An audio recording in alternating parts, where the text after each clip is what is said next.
السلام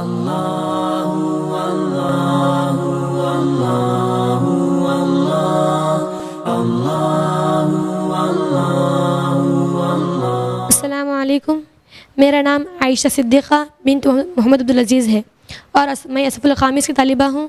میرا وطن ورنگل ہے۔ السلام علیکم ورحمۃ اللہ وبرکاتہ۔ الحمد للہ نحمده ونستعینه ونستغفر ونعوذ باللہ من شرور انفسنا ومن سیئات اعمالنا، من يهده الله فلا مضل له ومن يضلل فلا هادي له، اشهد ان لا اله الا الله واشهد ان محمدا عبده ورسوله، اما بعد فاعوذ باللہ من الشیطان الرجیم، بسم اللہ الرحمن الرحیم۔ ان اللہ یأمر بالعدل والاحسان وایتاء ذی القربى۔ میں سب سے پہلے اس اللہ رب العزت کی تعریف بیان کرتی ہوں جس نے ہمیں اشرف المخلوقات میں سے پیدا کیا، اور اس کے بعد ہمارے آخری نبی جناب محمد مصطفیٰ صلی اللہ علیہ وسلم پر درود و سلام نزول ہو۔ آج میرا عنوان تقریر صلہ رحمی قرآن و حدیث کی روشنی میں۔ اسلام ایک مکمل نظام حیات ہے جس میں زندگی کے ہر شعبے کے لیے ابدی ہدایات و حکمت موجود ہے۔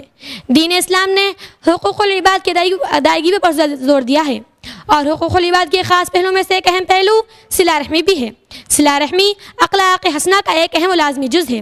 صلہ رحمی سے ہی رشتے ناطے برقرار رہتے ہیں۔ صلہ رحمی کا معنی صرف رشتہ داروں سے حسن سلوک سے پیش آنا ہی نہیں، بلکہ اس کے کئی معنی ہیں، مثلا سلام کرنا، نرم بات کہنا اور رشتہ داروں پر مال خرچ کرنا۔ انشاءاللہ میں تمام لوگوں کے سامنے رشتہ داروں پر مال خرچ کرنے کے متعلق خبر دوں گی۔ اسی صلہ رحمی کے متعلق اللہ تبارک و تعالیٰ نے قرآن مجید میں اور رسول پاک صلی اللہ علیہ وسلم نے احادیث مبارکہ میں بہت جگہ ذکر کیا ہے۔ اللہ رب العالمین نے سورۃ النحل آیت نمبر 90 میں ارشاد فرمایا ہے، اعوذ باللہ من الشیطان الرجیم، بسم اللہ الرحمن الرحیم، ان اللہ یأمر بالعدل والاحسان وایتاء ذی القربى۔ یقیناً اللہ رب العالمین عدل و انصاف اور احسان اور رشتہ داروں کو دینے کا حکم دیتا ہے۔ محترم سامعین و سامعات، اس آیت کریمہ میں اللہ رب العالمین نے رشتہ داروں کو دینے یعنی ان کی مدد کرنے کا حکم دیا ہے، اس لیے کہ معاشرے کے خوشحال لوگوں کی ذمہ داری ہے کہ وہ اپنے خاندان کے قریب لوگوں کی مدد کرتے رہا کریں اور انہیں بھوکا اور ننگا نہ چھوڑے، بلکہ ان کی مدد کرتے رہا کریں۔ لیکن کتنی افسوس کی بات ہے کہ آج کل معاشرے کے خوشحال لوگ عیاشی کی زندگی گزار رہے ہیں اور انہی کے کئی غریب رشتہ دار کھانے کپڑے کو ترس رہے ہیں۔ اللہ اکبر! بلکہ اسلام تو یہ کہتا ہے کہ معاشرے کے غریب لوگوں کا سب سے پہلا حق خوشحال رشتہ داروں پر عائد ہوتا ہے۔ اسی لیے رسول اللہ صلی اللہ علیہ وسلم نے فرمایا، مسکین پر خرچ کرنا صدقہ ہے، جبکہ رشتہ داروں پر خرچ کرنا دگنا اجر ہے۔ ایک صدقہ بھی ہے، دوسرا صلہ رحمی بھی ہے۔ محترم سامعین و سامعات، صلہ رحمی کرنا ایمان کی علامت ہے، جیسے کہ بخاری کی حدیث میں ہے کہ حضرت ابو ہریرہ رضی اللہ عنہ راوی حدیث ہے، وہ کہتے ہیں کہ رسول اللہ صلی اللہ علیہ وسلم نے فرمایا، من کان یؤمن باللہ والیوم الآخر فلیصل رحمہ۔ جو کوئی شخص اللہ اور یوم آخرت پر ایمان رکھتا ہے اسے چاہیے کہ وہ صلہ رحمی کرے۔ اسی طرح صلہ رحمی کرنا ایمان کی علامت نہیں بلکہ اس ایمان کی علامت بھی ہے اور افضل اعمال میں بھی بتایا گیا ہے، جیسا کہ احمد کی حدیث میں ہے کہ حضرت عقبہ بن عامر رضی اللہ عنہ راوی حدیث ہے، وہ کہتے ہیں کہ ایک مرتبہ میری ملاقات رسول پاک صلی اللہ علیہ وسلم سے ہوئی اور میں نے ان سے افضل اعمال کے متعلق پوچھا تو رسول اللہ صلی اللہ علیہ وسلم نے فرمایا، یا عقبہ سل من قطعک واعط من حرمک واعرض عمن ظلمک وفی روایت واعف عمن ظلمک۔ اے عقبہ، جو تم سے خطا تعلق کر لے تم اسے صلہ رحمی کرو، اور جس نے تمہیں محروم کیا ہے تم اسے عطا کرو، اور جس نے تم پر ظلم کیا ہے تم اسے اعراض کرو، اور ایک حدیث میں بتایا گیا ہے کہ جس نے تم پر ظلم کیا ہے تم اسے معاف کر دو۔ محترم سامعین و سامعات، اب تمام لوگوں کو معلوم ہو چکا ہے کہ صلہ رحمی کرنا ضروری ہے، مگر یہ سوال پیدا ہوتا ہے کہ صلہ رحمی کس پر کیا جائے؟ آئیے احادیث کی روشنی معلوم کریں کہ صلہ رحمی کے حقدار کون ہیں۔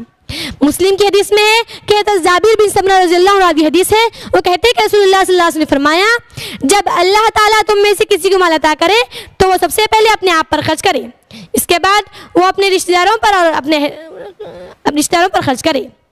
محترم سامعین و سامعات، اتنا ہی نہیں بلکہ طبرانی کی بھی حدیث میں ہے کہ رسول اللہ صلی اللہ علیہ وسلم نے فرمایا، نفقہ اولاد سے شروع کرو، پھر اپنے ماں باپ اور بھائی بہن پر خرچ کرو، پھر اس کے بعد اپنے قریبی رشتہ داروں پر خرچ کرو۔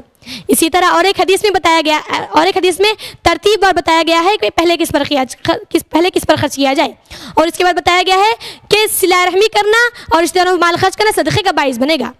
جیسا کہ احمد کی حدیث میں ہے کہ رسول اللہ صلی اللہ علیہ وسلم نے فرمایا ما اطعمت نفسك فهو لك صدقۃ، جو کوئی شخص بھی اپنے نفس پر خرچ کرے گا وہ اس کے صدقہ ہے. وما اطعمت زوجتك فهو لك صدقۃ، اور جو کوئی اپنے بیوی پر خرچ کرے گا وہ بھی اس کے صدقہ ہے. وما اطعمت ولدك فهو لك صدقۃ، اور جو کوئی شخص اپنے اولاد پر خرچ کرے گا وہ بھی اس کے لیے صدقہ ہے. وما اطعمت خادمك فهو لك صدقۃ، اور جو کوئی شخص اپنے خادم پر خرچ کرے گا وہ بھی اس کے لیے صدقہ ہے. محترم سامعین و سامعات، صلہ رحمی کرنا ایمان کی علامت اور افضل اعمال اور صدقے کا باعث کے ساتھ ساتھ ہمارے گناہوں کو مٹانے کا ذریعہ بھی ہے. جیسا کہ اللہ تبارک و تعالیٰ نے قرآن مجید میں سورۃ النور آیت نمبر 22 میں فرمایا ہے اعوذ باللہ من الشیطان الرجیم بسم اللہ الرحمن الرحیم ولا يأتل أولي الفضل منكم والسعة أن يؤتوا للقربى والمساكين والمهاجرين في سبيل الله وليعفوا وليصفحوا ألا تحبون أن يغفر الله لكم والله غفور رحيم.